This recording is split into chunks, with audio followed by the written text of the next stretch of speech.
Welcome to this explainer. Today, we're diving straight into the complex and, honestly, rapidly evolving ecosystem of transnational human rights advocacy. When we hear about global human rights, we almost always picture the United Nations or individual governments, right? But what about the massive, highly influential web of private cross-border organizations out there? How do they actually operate? Where does their power come from? And what on earth happens when this kind of advocacy collides with viral social media or corporate profit? Well, if you're looking to understand the true mechanics of global advocacy and who holds the real power, you are definitely in the right place. Let's get started. Here's our roadmap for today.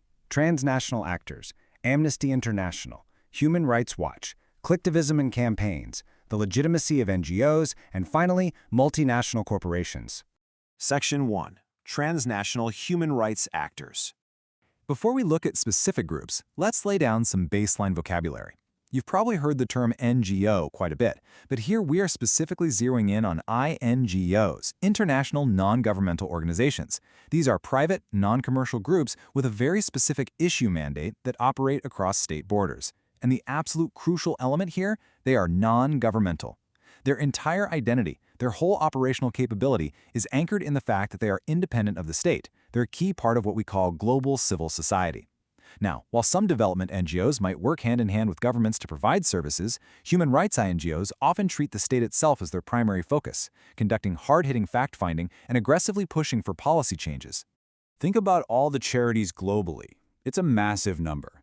Yet, out of all those organizations doing charitable or civic work, only about 300 transnational NGOs define themselves strictly and principally as human rights organizations. Sure, thousands of other disaster relief or development groups use human rights language, but it's this core group of 300 that really drives the primary global advocacy engine we're exploring today. Section 2. Case Study. Amnesty International.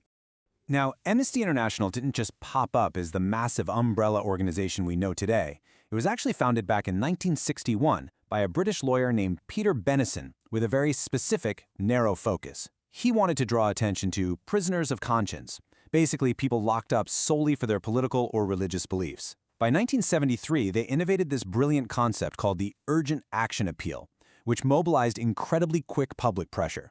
And that relentless focus, it paid off big time. In 1975, they played a major role in securing the International Anti-Torture Declaration.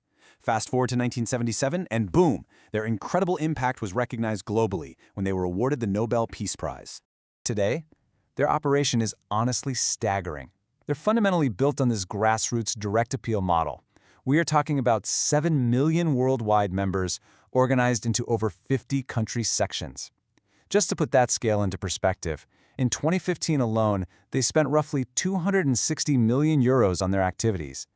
And their mandate has evolved so far beyond just those initial prisoners of conscience.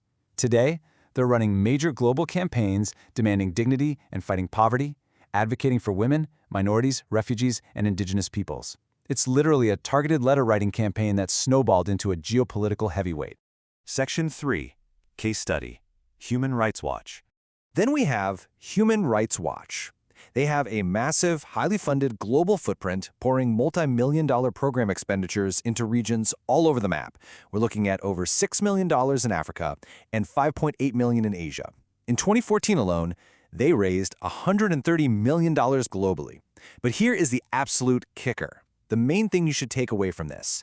To maintain a totally unbiased approach to their research, Human Rights Watch completely refuses to accept any money from governments, either directly or indirectly. They rely 100% on private individuals and foundations. So this sets up a fascinating strategic divide in global advocacy. On one side, you have Amnesty International. They are your mass membership, grassroots movement, totally driven by public letter writing, petitions, and protests.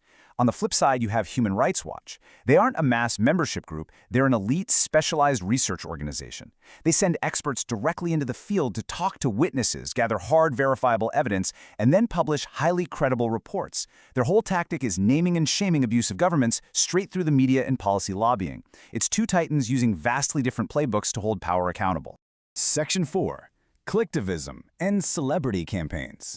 Let's shift gears to the modern digital era. Celebrities undeniably bring massive visibility to crises. I mean, think of former First Lady Michelle Obama holding up the hashtag #BringBackOurGirls after the horrific Boko Haram kidnappings in 2014. It immediately catapulted the issue into global awareness. However, critics argue this creates a pretty dangerous dynamic. The argument goes that success in this digital arena relies purely on spectacle. Western audiences essentially have to be shocked into pity. And that really risks turning into what's called slacktivism, where a simple click, a retweet, or small donation gives us the illusion of a quick fix to incredibly complex, deeply rooted geopolitical problems. Which brings us to, well, probably the ultimate polarizing example of this kind of viral transnational advocacy. You might remember this. In March 2012, an organization called Invisible Children launched a 30-minute documentary video targeting Joseph Kony, the indicted war criminal and leader of the Lord's Resistance Army originally operating in Uganda. The result? Absolutely explosive. 100 million views. And they hit that staggering benchmark in just 6 days. At the time, that was the shortest length of time for any video to reach that number.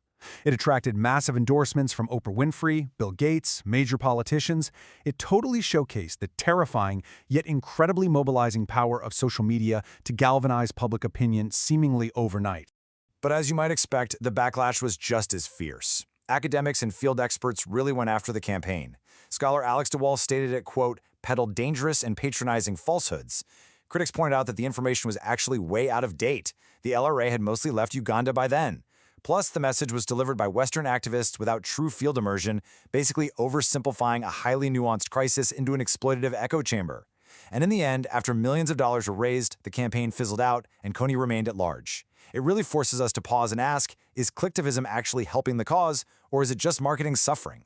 Section 5. The legitimacy of NGOs.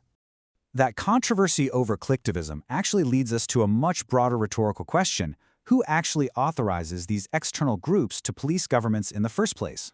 Well, the answer to that legitimacy question is twofold. First, they are authorized by international human rights law itself. They're merely drawing attention to practices that violate universally agreed-upon principles.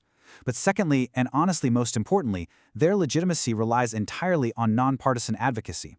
Look, human rights advocacy is inherently political. It demands states change their actual laws and behaviors, but it absolutely must not be partisan. An NGO's true power comes from its single-minded commitment to the rules, not to any political party or specific geopolitical cause. Because their work hits so hard politically, accusations of bias are super common from the targeted states. For instance, defenders of Israel's policies frequently claim that Human Rights Watch unfairly targets them compared to other regimes. In response, NGOs defend themselves by sticking strictly to documented facts. And frankly, independent investigations show they rarely make factual errors. By anchoring their critiques firmly within the established standards of the Universal Declaration of Human Rights, NGOs essentially build a protective shield against claims that they're just trying to impose partisan values. Their job is simply to decry the violations, independent of any government's alleged justifications. Section 6. Multinational corporations and rights. Let's zoom all the way out for this final section. Multinational corporations. They are immensely powerful today, sometimes wielding more economic leverage than entire nations. Because of this massive shift, the international community has seriously debated whether to impose direct human rights obligations onto them. In 2011, the UN Human Rights Council actually endorsed guiding principles affirming that states must prevent corporate abuses and that corporations have a responsibility to refrain from committing or even indirectly contributing to human rights abuses. Now, this debate is incredibly complex. Should a corporation have the exact same human rights duties as a country? Let's break it down. The duty not to deprive. That makes total sense. No one, including a giant corporation, has the right to pollute a river or abuse workers. That's exactly why we enforce standard regulations like minimum wage and safety laws. But the duty to protect and the duty to provide? Relying on private, profit-driven companies to protect human rights or provide basic social services is highly problematic, right? It's just poorly suited to what they actually are, profit-making enterprises. Ultimately, the state has to remain the one responsible for provision and protection. And that leaves us with a really provocative thought to wrap things up. As globalization continues to shift power away from traditional welfare states, who should step into that void? Are profit-making businesses with their immense financial resources, or non-governmental organizations with their dedicated nonpartisan mandates better suited to actually provide and protect human rights? It's a beautifully complex ecosystem of power, advocacy, and accountability. Thank you so much for joining me on this explainer. Keep questioning the structures around you, and I'll catch you in the next one.